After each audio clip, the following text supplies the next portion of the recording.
KNXT, Los Angeles.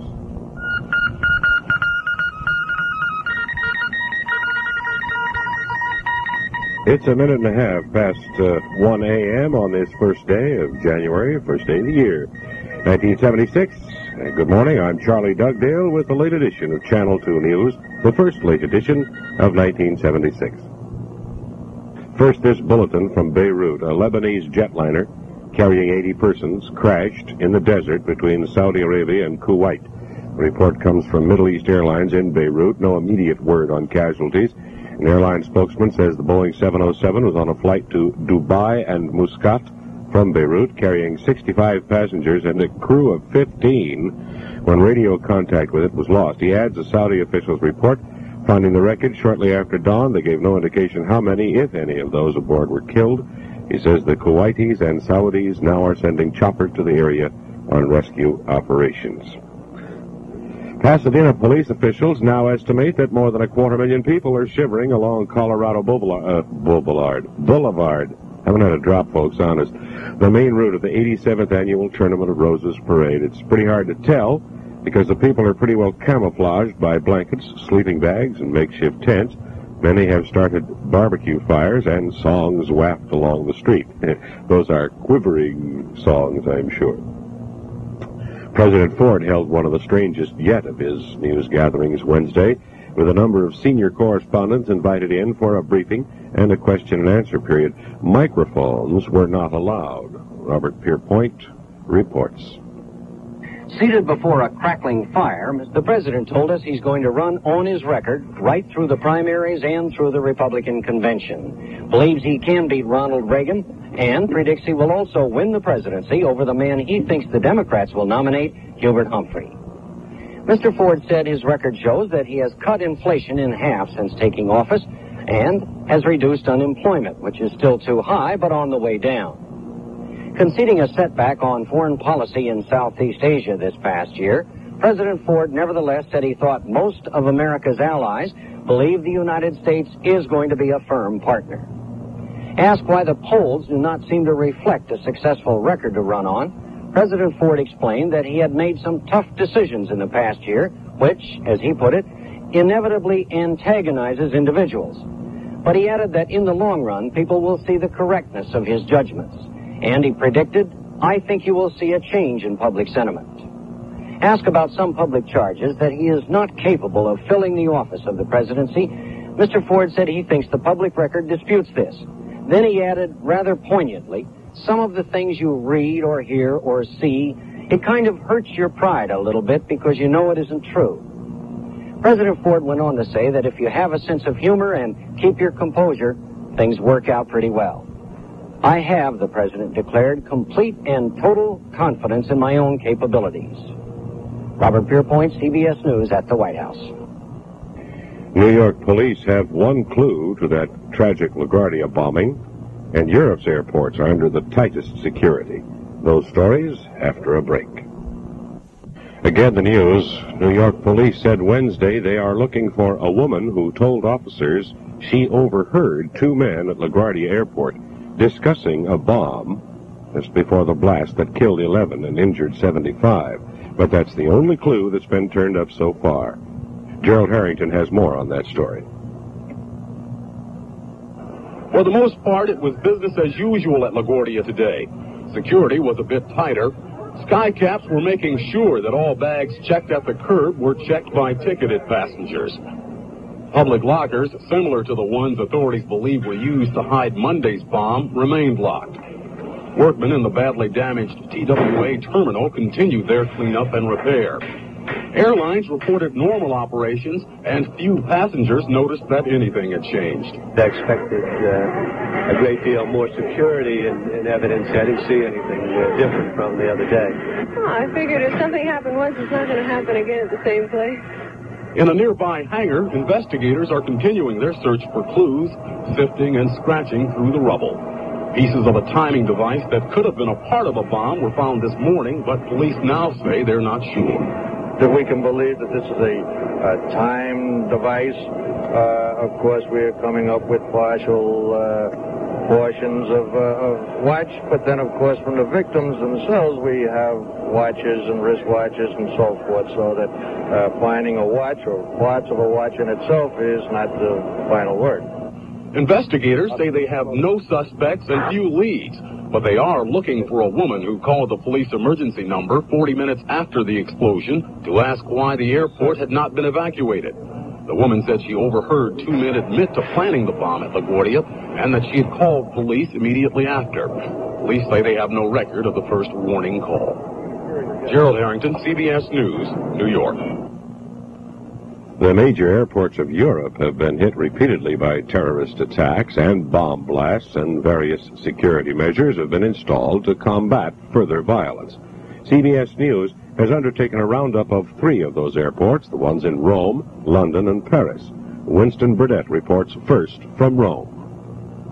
Rome's international airport has notably stiffened its guard since Palestinian terrorists 2 years ago this month firebombed a Pan American jetliner and killed 32 persons. More than 200 police and soldiers are now on regular duty during the busier flight hours. Rome Airport has no unattended baggage lockers, but on departure, your heavy luggage goes through uncontrolled, all the way from the counter to the hold of your plane without a security check. Just after passport control, and before you enter the departure lounge, your hand luggage is x-rayed for metal or explosives, and simultaneously, you are screened too, walking through and past the electronic detector. And for some, there's a second metal detector test by electronic rod. And there may even be a frisking. The trained police dogs are a fairly recent innovation. Rome Airport has had one experience of an in-flight explosion, an explosion in the hold shortly after takeoff, but still no system for screening the hold luggage. Winston Burdett, CBS News, Rome. Security at London's Heathrow Airport appears to be tight, so tight that airport authorities would not allow filming of most security checkpoints. There are more than 1,000 security men guarding the airport and surrounding area, including London Metropolitan Policemen and a separate security force with some cooperation from the British Army. The airlines also employ their own forces to search hand luggage and passengers. The British government foots the bill for this precaution, which totals more than $12 million a year. As far as can be determined, very few airlines search checked-in baggage, except for flights to sensitive areas like Belfast and Tel Aviv. Carry-on luggage is searched by hand. Authorities feel the high visibility of London policemen at the airport has had an effect since they were called in to beef up security. In the last year and a half, there have been no bomb explosions and no intercepted bombing devices. Susan Peterson, CBS News, London. Ultra-security measures are enforced at Orly Airport, have been since a year ago when Palestine commandos attempted 2 bazooka attacks against El Al airliners. Ambulances are always on standby, and a metal barrier masks the runway from where one attack was made. In general airport security, all terraces but one are closed to the public and guarded by police equipped with rifle and radio. And the one open terrace is glassed in on the runway side and covered with an anti-grenade netting. Police regularly patrol the interior of the airport, and at especially sensitive moments, passengers are asked to identify their luggage on the tarmac before it is loaded on the plane. When passengers check in for an El Al flight, the airport entrance opposite is closed and guarded by a man with a submachine gun. El Al flights are always so sensitive, its security refused to allow CBS to film the luggage search. All checked luggage in the airport is contained in these individual metal lockers, ever since a bomb went off in a general luggage check room some years ago. For all flights leaving Orly, passengers just before boarding undergo a thorough body and hand luggage search that officials believe to be more efficient than metal detector gadgets, although they have them too. Peter Kalisher, CBS News, Paris. The Egyptians are welcoming the new year by building a listening post in the Sinai Desert. And wonder of wonders and halloo, hallay. The Rams are on TV on Sunday on this channel, baby, Channel 2. More about that after this. Again, the news at this hour. Egyptian soldiers and work crews are engaged in a rather strange occupation to start 1976. They are in the Sinai Desert, not to fight the Israelis, but to plant a giant bugging device to listen to them. Bob Simon has a report. The convoy arrived in the Giddy Pass at noon. 41 trucks, 157 Egyptians under a brilliant desert sun. The dispute with Israel over the exact size and location of Egypt's early warning station had delayed the construction work, which should have begun on Sunday. But both sides are by now so deeply committed to implementing the Sinai Accord that the disagreement was resolved very quickly. The Egyptians had some trouble today driving their vehicles through the slippery Sinai sands. As Israeli and UN soldiers watched with some amusement, the Egyptians took out their shovels and began laying a metal net which will serve as a road to Hill 720, where they will build their station. It will face eastwards towards Tel Aviv. A few miles away, an Israeli station facing westwards towards Cairo has been operating for several years. Both will be equipped with highly sophisticated electronic gear, almost all of it American, designed to detect battle preparations by either side. When the Israelis complete their Sinai withdrawal on the 22nd of February, both will find themselves in a UN buffer zone, along with 7 American stations manned by some 200 American technicians.